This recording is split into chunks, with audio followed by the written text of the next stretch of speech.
INkantolo ephakeme yaseThekwini imthole enecala uThabani Mzolo obesolwa ngokubulala intombi yakhe eyayingumfundi eMangosuthu University of Technology uZolile Khumalo ngoNhlaba wango-2018. uKhumalo wadutshulwa wabulawa endaweni okuhlala kuyo abafundi engaphandle kwesikhungo. Ngesikhathi iJaji uNompumelelo Radebe likhipha isigwebo lithe uMzolo ungumuntu onamanga.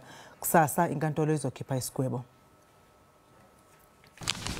In respect of count 1, murder, you are found guilty of murder as read with the provisions of section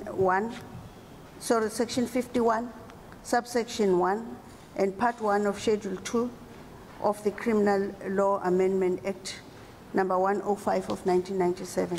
Libeke kanje iJaji lilahla uThabani Mzolo ngecala lokubulawa kukaZolile Khumalo.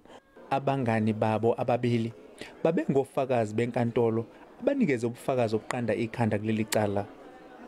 Bobabili babe khona endlini ngenkathi uMzolo edubula amahlandla amathathu.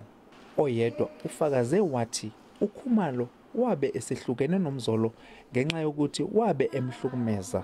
Kuqala icala uMzolo wanqaba ukuveza uhlangothi lwakhe, kodwa ngemuva kokuzwa ubufakazi obethulwe enkantolo waveza obakhe ubufakazi. My point of departure will be that the accused is a blatant liar.